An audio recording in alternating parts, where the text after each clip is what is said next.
Broad cost کے ساتھ میں ہوں آپ کی میزبان شابندہ فرسی۔ ناظرین، پاکستان میں ذہنی صحت سے متعلق بدنامی ایک گہرا اور پیچیدہ مسئلہ ہے جو نہ صرف افراد کی زندگیوں پر اثر انداز ہوتا ہے بلکہ معاشرے کی مجموعی ترقی کو بھی متاثر کرتا ہے۔ آج ہم اسی موضوع پر بات کریں گے کہ ذہنی صحت کے حوالے سے پاکستان میں موجود تعصبات، سماجی رویے اور ثقافتی عوامل کس طرح لوگوں کو علاج تک رسائی سے روکتے ہیں اور اس کے کیا نتیجے نکلتے ہیں۔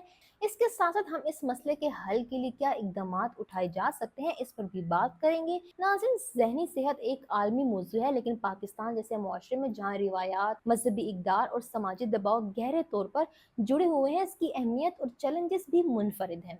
آئیے اس موضوع کو گہرائی سے سمجھنے کی کوشش کرتے ہیں۔ تو ناظرین، پاکستان کی 24 کروڑ سے زائد آبادی میں ذہنی صحت کے مسائل کی شرح تشویشناک حد تک زیادہ ہے۔ وزارت صحت کے مطابق تقریباً 8 کروڑ افراد کسی نہ کسی قسم کے نفسیاتی مسائل کا شکار ہیں، جن میں ڈپریشن، اضطراب، شیزوفرینیا اور دیگر سنگین ذہنی امراض شامل ہیں۔ ایک رپورٹ کے مطابق پاکستان کی 34% آبادی ذہنی دباؤ اور اضطراب سے متاثر ہے، جبکہ کالجز اور یونیورسٹیوں کے 60% طلباء نفسیاتی مسائل کا سامنا کر رہے ہیں۔ یہ اعداد و شمار اس بات کی طرف اشارہ کرتے ہیں کہ ذہنی صحت کا بحران پاکستان میں ایک خاموش وبا کی شکل اختیار کر چکا ہے، لیکن اس کے باوجود ذہنی صحت کے مسائل کو سنجیدگی سے لینے اور ان کا علاج کروانے کی طرف لوگوں کی رغبت بہت کم ہے۔ اس کی سب سے بڑی وجہ سماجی بدنامی ہے جو ذہنی صحت کے مسائل سے جڑی ہوئی ہے۔ پاکستان میں ذہنی صحت سے متعلق بدنامی کی جڑیں ثقافتی، سماجی اور تاریخی عوامل میں پیوست ہیں۔ ہمارے معاشرے میں ذہنی بیماری کو اکثر کمزوری، ناکامی یا حتیٰ کہ گناہ سے جوڑ کر دیکھا جاتا ہے۔ لوگ ذہنی مسائل کو پاگل پن کے ایک ہی دائرے میں رکھتے ہیں، جس سے نہ صرف مریض خود کو معاشرے سے الگ تھلگ محسوس کرتا ہے بلکہ اس کا خاندان بھی شرمندگی کا شکار ہوتا ہے۔ مثال کے طور پر اگر کسی خاندان میں کوئی فرد ڈپریشن یا اضطراب کا شکار ہے تو اکثر اسے چھپانے کی کوشش کی جاتی ہے۔ خاندان والے سوچتے ہیں کہ اگر لوگوں کو پتہ چلا کہ ان کے گھر میں کوئی ذہنی مریض ہے تو ان کی عزت اور سماجی حیثیت کو نقصان پہنچے گا۔ اس رویے کی وجہ سے مریض نہ تو مناسب علاج تک رسائی حاصل کرتا ہے اور نہ ہی اسے خاندان کی طرف سے جذباتی مدد ملتی ہے۔ اچھا، یہ بدنامی صرف عام لوگوں تک محدود نہیں ہے بلکہ تعلیم یافتہ طبقے میں بھی موجود ہے۔ ایک تحقیق کے مطابق پاکستان کے شہری علاقوں میں بھی لوگ نفسیاتی علاج کے لیے ماہر نفسیات یا سائیکیٹرسٹ سے رجوع کرنے سے ہچکچاتے ہیں، کیونکہ انہیں ڈر ہوتا ہے کہ انہیں پاگل کہا جائے گا۔ یہ خوف اس قدر گہرا ہے کہ لوگ اپنے مسائل کو خود حل کرنے کی کوشش کرتے ہیں یا غیر سائنسی طریقوں جیسے کہ تعویذ، جھاڑ پھونک یا روحانی علاج کی طرف رجوع کرتے ہیں۔ اگرچہ روحانی علاج ہماری ثقافت کا حصہ ہے، لیکن سنگین ذہنی امراض جیسے کہ شیزوفرینیا یا بائی پولر ڈس آرڈر کے لیے سائنسی علاج کی ضرورت ہوتی ہے، جو کہ اکثر نظر انداز کر دیا جاتا ہے۔ اس بدنامی کے پیچھے مذہبی اور ثقافتی غلط فہمیاں بھی ایک بڑا کردار ادا کرتی ہیں۔ کچھ لوگ ذہنی بیماریوں کو جنات، نظر بد یا خدا کی طرف سے سزا سمجھتے ہیں۔ یہ عقیدہ نہ صرف مریضوں کے لیے نقصان دہ ہے بلکہ اسے معاشرے میں مزید تنہائی کا شکار کرتا ہے۔ مثال کے طور پر ایک خاتون جو پوسٹ پارٹم ڈپریشن کا شکار ہو، اسے اکثر یہ کہا جاتا ہے کہ وہ شکر کرے یا نماز پڑھے، جبکہ اسے طبی مدد کی ضرورت ہوتی ہے۔ اس قسم کے رویے نہ صرف مریض کی حالت کو مزید خراب کرتے ہیں بلکہ اسے خودکشی جیسے خطرناک قدم اٹھانے پر بھی مجبور کر سکتے ہیں۔ پاکستان میں خودکشی کی شرح اگرچہ سرکاری طور پر کم رپورٹ کی جاتی ہے، لیکن حالیہ برسوں میں یہ بڑھ رہی ہے اور اس کی ایک بڑی وجہ ذہنی صحت کے مسائل کا بروقت علاج نہ ہونا ہے۔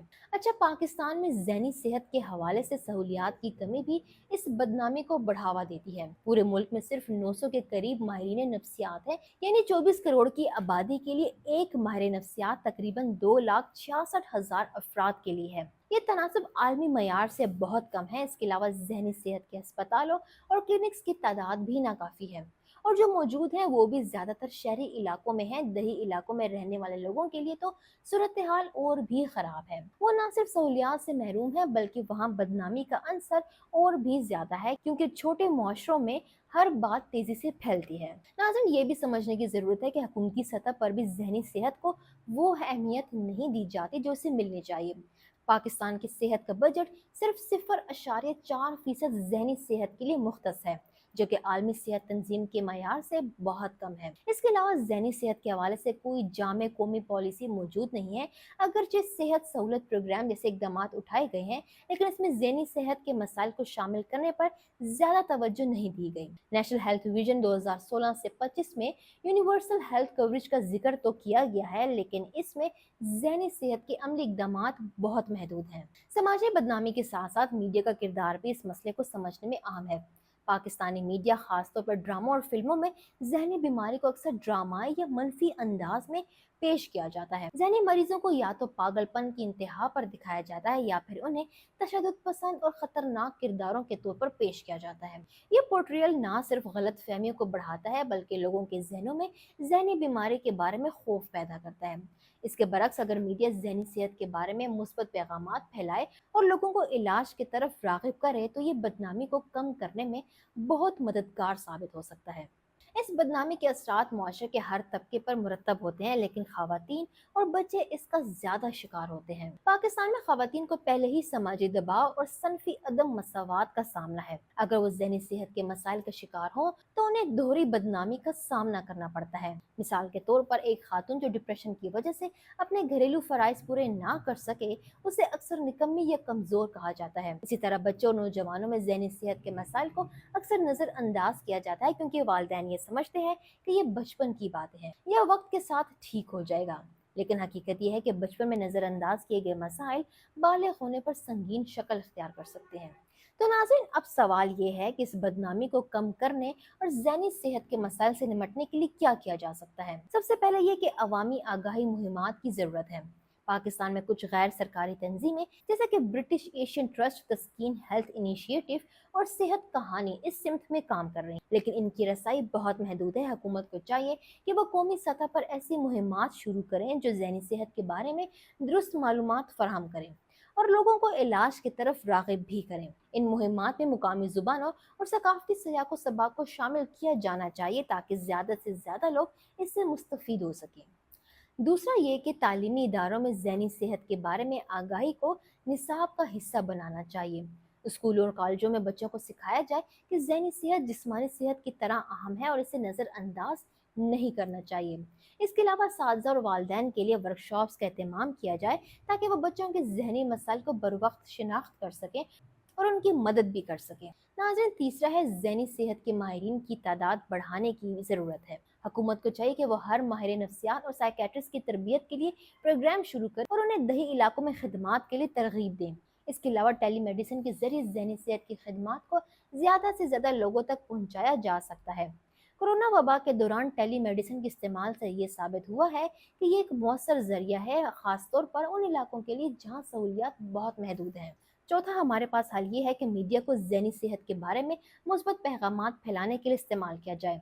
ड्रामों, फिल्मों और सोशल मीडिया पर ऐसी कहानियां पेश की जाएं जो ज़हनी सेहत के मसाइल को हसासियत के साथ दिखाएं और लोगों को इलाज की तरफ राग़िब करें। इसके अलावा मशहूर शख्सियात और राय आमा के रहनुमाओं को इस मुहिम का हिस्सा बनाया जाए ताकि लोग उनसे मुतासिर होकर अपने मसाइल के बारे में बात करें। आखिर में यह है कि मजहबी रहनुमाओं का किरदार भी बहुत अहम है। पाकिस्तान में चूंकि मजहब लोगों की जिंदगियों का एक अहम हिस्सा है, इसलिए मसाजिद और मजहबी इदारों के जरिए ज़हनी सेहत के बारे में आगाही फैलाई जा सकती है।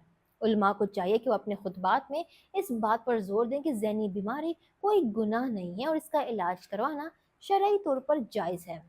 इससे ना सिर्फ लोगों की गलत फहमियाँ दूर होंगी बल्कि वो इलाज की तरफ भी राग़िब होंगे। तो नाज़रीन, पाकिस्तान में ज़हनी सेहत से मुतालिक बदनामी एक पेचीदा और गहरा मसला है, लेकिन इससे निपटना नामुमकिन हरगिज़ नहीं। अगर हम सब मिलकर काम करें तो हम एक ऐसा मुआशरा बना सकते हैं जहाँ ज़हनी सेहत को इज्जत और अहमियत दी जाए, जहाँ लोग अपने मसाइल के बारे में खुलकर बात कर सकें और जहाँ हर फर्द को मुनासिब इलाज तक रसाई हासिल हो। नाज़रीन, ये एक तवील सफ़र है, लेकिन हर कदम जो हम इस सिमत की तरफ उठाते हैं वो हमें एक बेहतर और सेहतमंद मुआशरे के करीब ले जाता है। तो आइए इस बदनामी के खिलाफ आवाज़ उठाएं और ज़हनी सेहत के लिए एक नई शुरुआत करें। नाज़रीन, आप जो भी कीमती राय अपने जहन में रखते हैं उसको नीचे कमेंट सेक्शन में हमारे साथ ज़रूर शेयर कीजिए और अगर आपको आज का ये वीडियो पसंद आया हो तो इसको लाइक और शेयर करना ना भूलें। हमें फॉलो करें सोशल मीडिया पर और विजिट करें हमारी वेबसाइट गाँव न्यूज़। हर लम्हा हर खबर आपके साथ। देखते रहिए गाँव न्यूज़ दैट मैटर्स।